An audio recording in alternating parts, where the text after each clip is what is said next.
Excuse me, could you come over here? A staff member at the nursing home whispered to me. The woman who had been cheerful until a moment ago now looked at me with a stern expression. Today, Jaren, Felicia, and I were touring to decide on a nursing home for Mom. As I was about to call Jaren and Felicia, the woman staff member held my hand, stopping me. It's important. Please come alone. My name is Jenny. I'm a 32-year-old office worker. I'm still single, enjoying my life while dedicating myself to my work. This year marks exactly 10 years since I graduated from college and started working in the city. It's been a full 10 years since I left my hometown. My family home is in the countryside, surrounded by rice fields and farms. Quite a distance from the city where I live now. During my student days, I used to commute an hour each way to a university in the neighboring town. Now, to visit home, it's a 4 to 5 hour drive, so I only go back a few times a year. During Christmas holidays or Thanksgiving. Living there now are my 63-year-old mom and my brother Jaren, along with his wife Felicia. After Dad passed away, Mom, Gemma, was living alone at the house, but about 6 months ago she had an accident and injured her leg. She was involved in a traffic accident while shopping in town. Since the accident left her struggling to walk, Jaren and Felicia moved in to take care of her. Jaren and Felicia, who's a year younger than him, run a business and seem to lead busy lives. They've converted part of the house into Felicia's office, making it easier to take care of her mom since they're always at home. Jaren, who used to be somewhat problematic, "Leave Mom's care to us," assured me confidently. I wish I could help more, but I can't visit often, so I've left everything to them. I only occasionally call Mom to catch up. "Hi, Mom. Yeah, just got off work." "Hello, Jenny. Actually..." "Huh? What's up?" When I called Mom after getting home, she seemed hesitant, struggling to find words. After a silent pause, I heard Jaren's voice on the other end of the line, calling for Mom. "Oh, sorry, it's nothing. Talk to you later. Take care." Mom quickly ended the call, and we barely spoke. She seemed hurried. I wondered if something was wrong. At the time, I just found it a bit strange. Then, about 2 weeks later, after a tiring day at work, Jaren suddenly called me. I don't usually talk much with Jaren, my brother who's 4 years older. We're both busy with work, but more than that, I've always found it hard to talk to him, given his problematic past. Surprised by his call, I thought it might be an emergency. When I answered, Jaren spoke with the tone of a work-related call rather than a brother-sister chat. "Mom's developed dementia. We can't take care of her anymore, so we decided to put her in a facility. Felicia and I are too busy with work, so you need to find a place for her." "What? Wait, Jaren!" Jaren hung up immediately after delivering his message. "Mom has dementia?" He definitely said that. There were no signs of it when we last spoke. Though frustrated by Jaren's one-sided demand, I couldn't say no, thinking of Mom. She's my only mom and she means the world to me. Luckily, I had a 3-day weekend starting the day after tomorrow. I decided to use this break to go back home. 2 days later, I drove early in the morning and reached home by noon. Jaren and the others seemed to be at work, leaving only Mom at home. "Mom, I'm home. It's been a while." Mom, sitting in the living room chair, turned to me with a vacant expression. After staring at me for a while, she came back to herself and smiled warmly. "It's really been a long time. Welcome back, Belinda." "What?" I'm Jenny." "Oh, okay, maybe that's right." "Belinda? That's my aunt's name." Mom seems to recognize me as her daughter, but has forgotten my name. Trying to continue the conversation, I only received vague responses. She was so different from the mom I talked to on the phone, leaving me more sad than confused. But I couldn't just wallow in sadness. I sat next to Mom and explained about moving into a facility.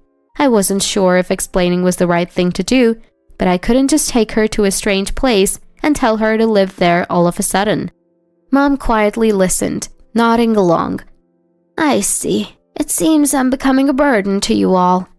Mom seemed to understand about moving into the facility. speaking in a low, dejected voice. She didn't oppose the idea and accepted it readily. Seeing Mom so frail and weak pained me, but I started looking for nearby facilities using the internet and other sources, narrowing down a few options. However, when I called, most places had no vacancies. Only one seemed available for immediate admission. The director whom I spoke with on the phone listened sympathetically to our situation. He invited us for a tour, so I decided to take Mom there the next day.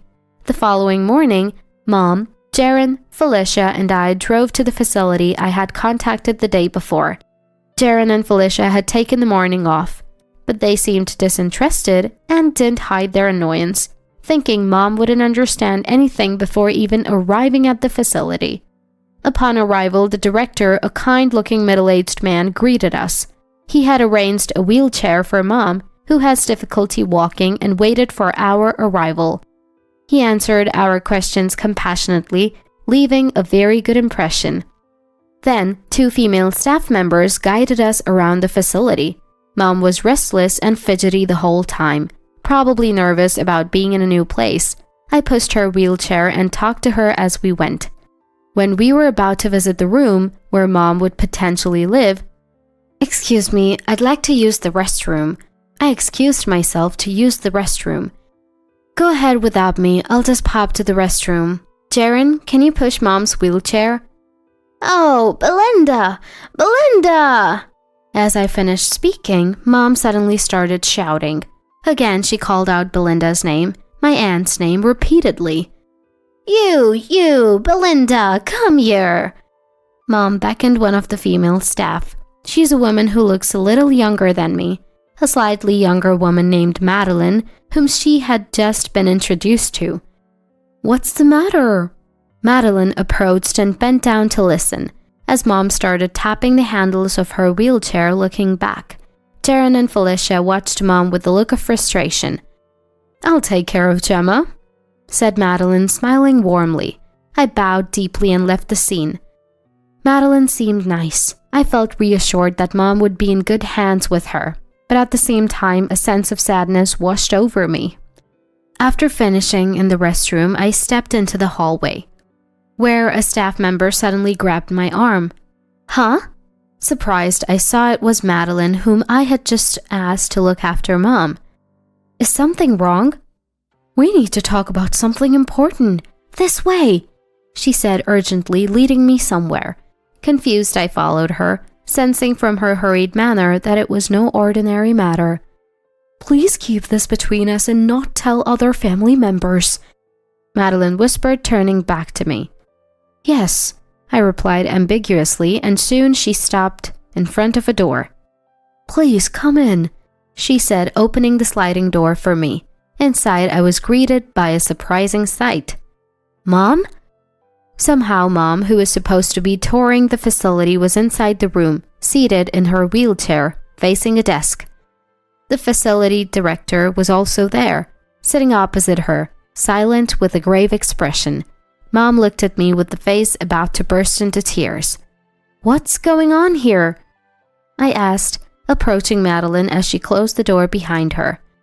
"Please have a seat," she said, gesturing to an empty chair next to Mom. Trying to calm my racing heart, I sat down, and Madeline took a seat next to the director. "Jenny, I'm sorry," Mom said, looking into my eyes. "Mom, do you recognize me?" "Of course I do. You're my dear daughter. Thank you for coming all this way." Mom looked sad but unmistakably familiar. I felt tears welling up. But what was going on? Mom seemed too coherent for someone with dementia. I turned to the director and Madeline for an explanation. Both looked distressed, but finally the director began to speak. "Please call the police right away," he stated clearly.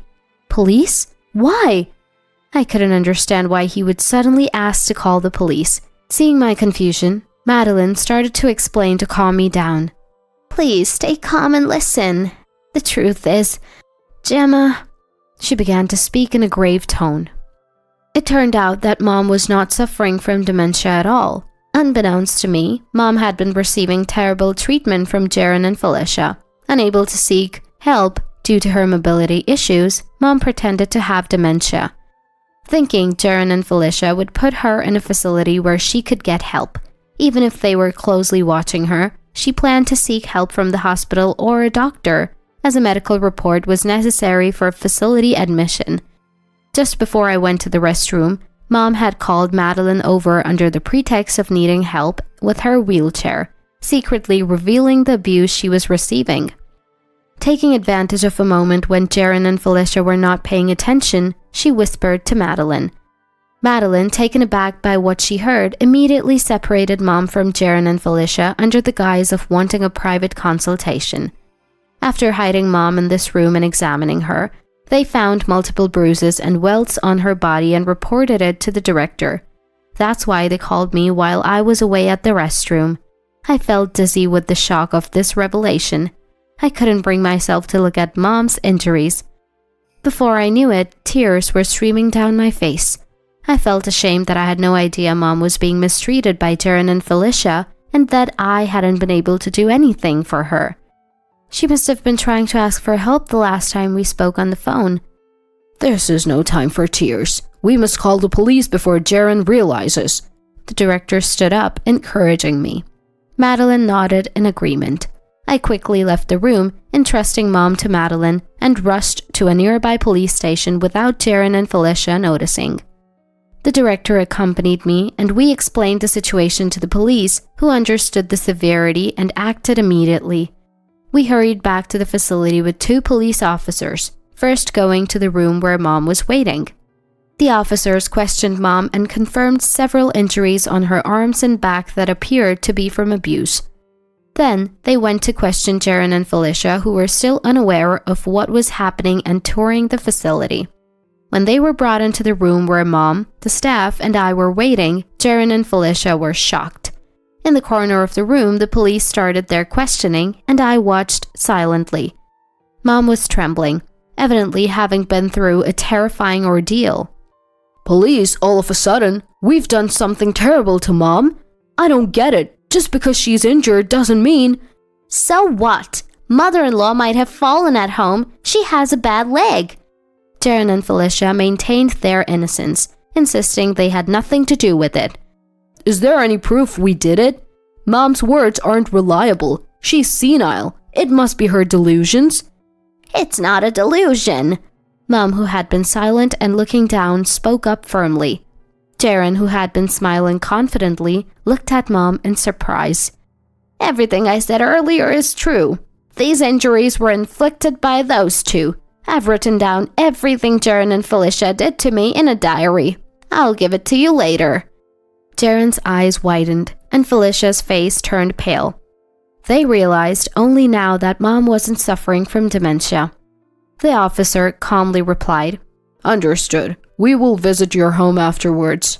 And then continued, Please tell us more about the situation.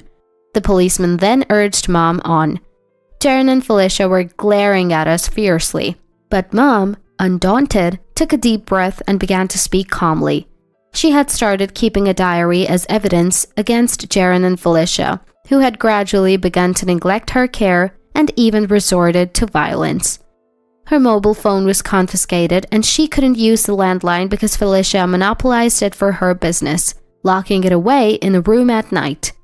Despite being allowed occasional contact to prevent my suspicion, Mom was always under surveillance and couldn't say anything during our calls. Unable to endure the endless wait for help, Mom tried to escape from the house several times.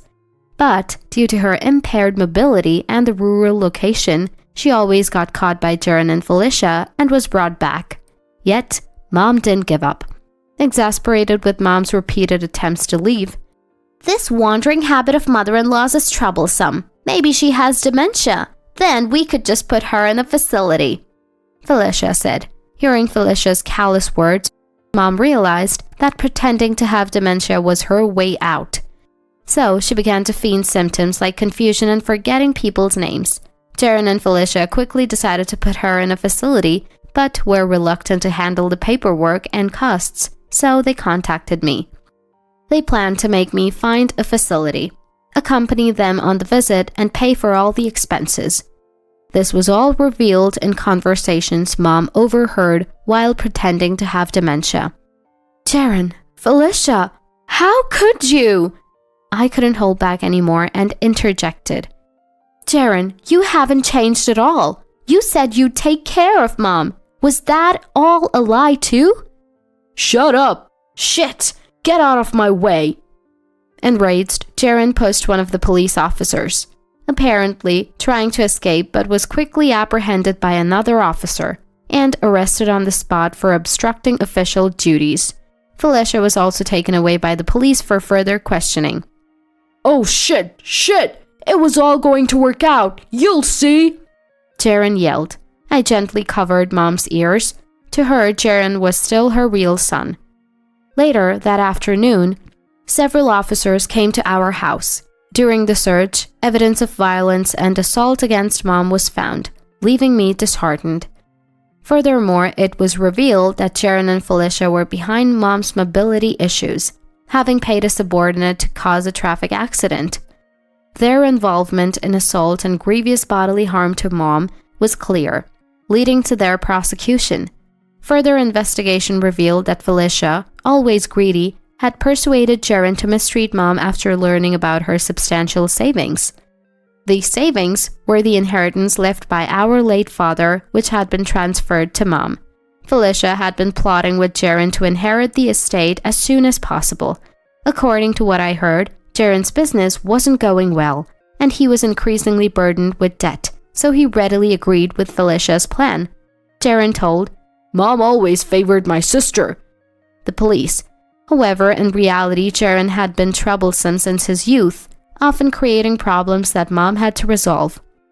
I had thought Jaren had matured and settled down, believing he was taking good care of Mom, but his true nature hadn't changed. His true nature has not changed since ancient times. I think that's why he had no qualms about causing Mom to get into an accident, using violence and shouting insults at her in order to get money. I can't see myself ever forgiving Jaren or Felicia. Later, Jaren's company went bankrupt. Their crimes were thoroughly exposed during the investigation, and it was decided that Jaren and Felicia would go to prison. Jaren's actions were egregious, and he was stripped of any inheritance rights to Mom's property. They had planned to inherit after Mom's death, thinking it was just a case of assault, but learning in prison that they had lost their inheritance rights, both Jaren and Felicia went mad. They became listless, unlikely to lead a decent life, even after prison. Mom and I intend to cut ties with Jaren and Felicia. After their arrest, Mom cried every day, distraught that her own son had betrayed her, but she has recently calmed down. Of course, the plan to move her into a facility was cancelled. Madeline, who advised me to report the situation and helped us a lot, and I still keep in touch regularly. Madeline was even awarded a commendation by the police for her role in saving Mom. Now, I'm living with Mom. I couldn't leave her alone in the family home, so I suggested we live together and move to the city. My old apartment was too small, so we relocated to a 2-bedroom place. Mom, you're looking energetic. Let's go for a walk. That sounds nice. My legs feel good today. Maybe I'll try walking a bit. Sure, but don't push yourself too hard. On weekends, Mom and I go for walks nearby or enjoy slightly extravagant meals together. I've decided to spend a peaceful, harmonious life with Mom. I know, dear. Thank you, Jenny. Never had I imagined feeling so happy to hear Mom call my name.